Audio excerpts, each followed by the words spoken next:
Gérard Mermet, bonjour. Je suis ravi de vous accueillir dans une nouvelle édition d'Ababouk. Alors, vous êtes spécialiste de l'analyse du changement social et prospectiviste. Vous êtes sociologue et également directeur du cabinet d'études Francoscopie. C'est d'ailleurs le nom du livre qui, depuis 1985, décrypte les modes de vie des Français. Vous avez écrit en 2014 Réinventer la France et aujourd'hui vous venez avec un nouveau livre qui s'appelle Réinventons l'avenir pour un grand pacte de solidarité post-Covid. C'est édité chez l'Archipel avec une préface de Yann Arthus-Bertrand. Alors pour commencer, je trouve qu'on croule actuellement sous les livres post-Covid avec Réinventer le management, tout va changer, ça sera mieux demain, etc. Alors en quoi votre ouvrage est-il différent et qu'est-ce qui vous a donné envie d'écrire ce livre ? Ce qui m'a donné envie, c'était plus qu'une envie, c'était une nécessité. Donc c'était d'analyser ce qui était en train de se passer et puis surtout de projeter un peu des choses dans l'avenir, parce que comme vous le dites, on a beaucoup parlé de l'après-Covid, mais finalement, en réalité, on parlait de la Covid, l'épidémie qui était en cours, en se demandant comment on allait pouvoir en sortir.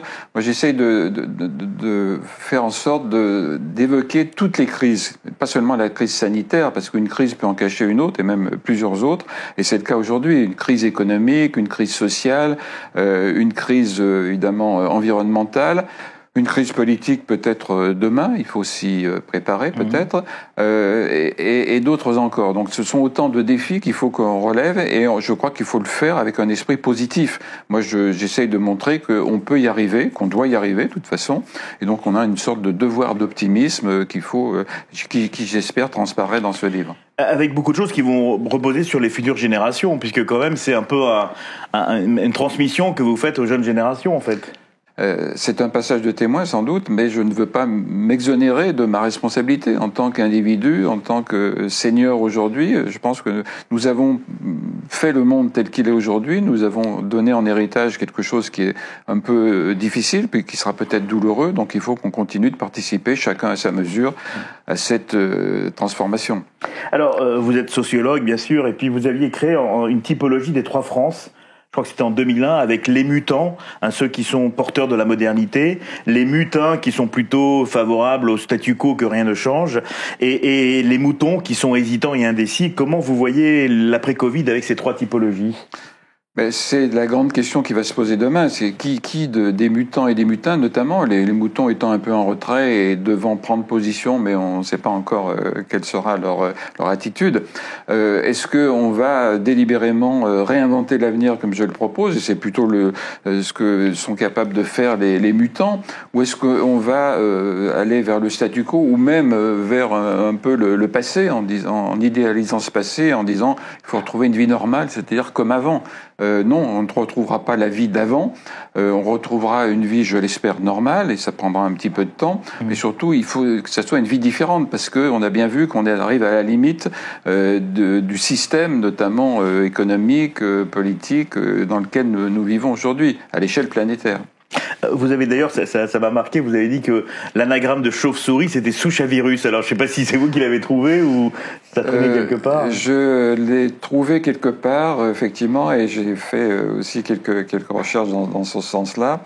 Et c'est vrai que c'est amusant, parce que alors, il ne faut pas y voir un signe du destin, mais un petit clin d'œil de la sémantique. Oui. On a beaucoup parlé des 30 glorieuses, c'était des années 50, des années 80. Après, vous parlez des 40 peureuses de 80 à aujourd'hui. Et vous dites maintenant, on va rentrer dans les 10 courageuses. Et donc, est-ce qu'on aura le courage de préparer cela ? Est-ce que c'est une étape nécessaire avant d'arriver dans une prochaine décennie heureuse avec peut-être... Oui, c'est un cheminement qui me paraît souhaitable, désirable et durable. Parce que si on va à l'inverse, si on continue des décennies peureuses et même peut-être pleureuses, parce qu'on a vu que les Français quand même étaient souvent à la limite entre la peur et les pleurs. Donc ça ne pourra pas aller très très loin, et ça sera très douloureux pour les générations à venir. Donc soyons courageux, soyons audacieux, et là nous avons des opportunités. Mais votre livre d'ailleurs, qui est extrêmement dense, avec beaucoup d'encadrés, qui est très très facile à lire et passionnant, il frise un peu avec la politique aussi, parce qu'en fait, est-ce que c'est un futur programme Non, c'est pas un programme. Je prends la peine je prends cette précaution orale ou écrite en tous les cas, en disant c'est pas un programme politique. J'ai pas du tout envie de me présenter en 2022, mais c'est une sorte de catalogue avec beaucoup de mesures. Je crois qu'il y en a 66 au total. qui vont toutes dans le même sens, c'est-à-dire de proposer un ensemble de valeurs communes, donc de sortir de cette anomie dans laquelle nous sommes aujourd'hui en France, et puis en sortant de l'anomie, de sortir aussi de l'anémie sur le plan économique qui continue de nous paralyser.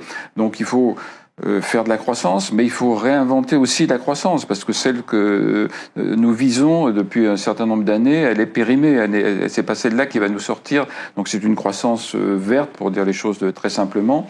J'explique que les alternatives au système néolibéral, capitaliste, on peut l'appeler comme on veut, sont pas suffisante, et il faut aller dans une direction qui est celle de la protection de l'environnement, mais il faut aller au-delà. C'est-à-dire que l'environnement, c'est une dimension, mais il y a aussi d'autres dimensions sociales, économiques derrière à traiter en même temps. Voilà, c'est le but de ce fameux GPS. D'où la préface de Ignatius Bertrand, en fait, qui est quand même un symbole. Voilà, je passe en revue les alternatives au système néolibéral, néocapitaliste, comme on veut, qui a été très utile. Il nous a permis de progresser énormément pendant des décennies, mais il est arrivé aujourd'hui à ses limites, et il a même montré quelques dérives récemment.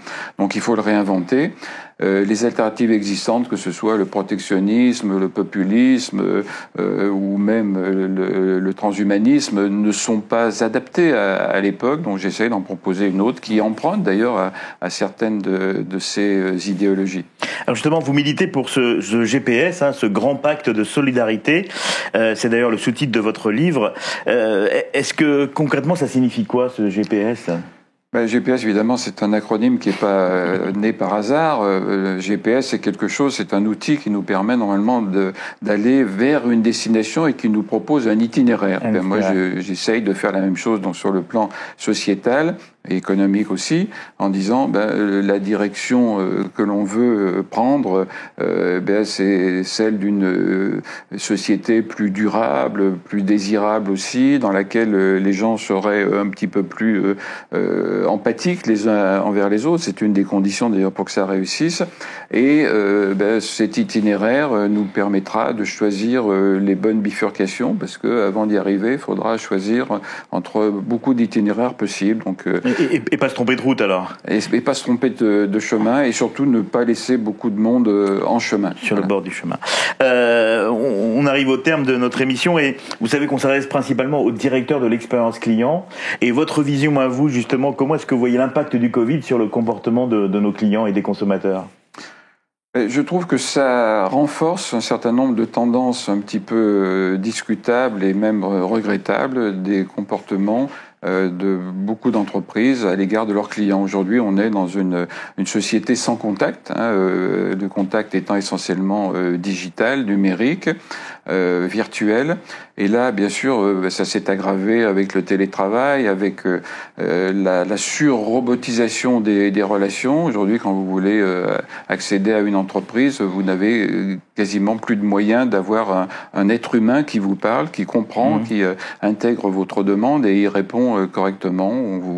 On vous balade de robot en robot, et ça, c'est extrêmement désagréable. Et je pense que si les entreprises ne reviennent pas à quelque chose de plus naturel, si je puis dire, et donc de plus efficace surtout, il y aura une espèce de rébellion. Les marques seront mises en cause, et les entreprises également. Donc il y a beaucoup de travail à faire pour redonner un petit peu d'humanité à la relation client.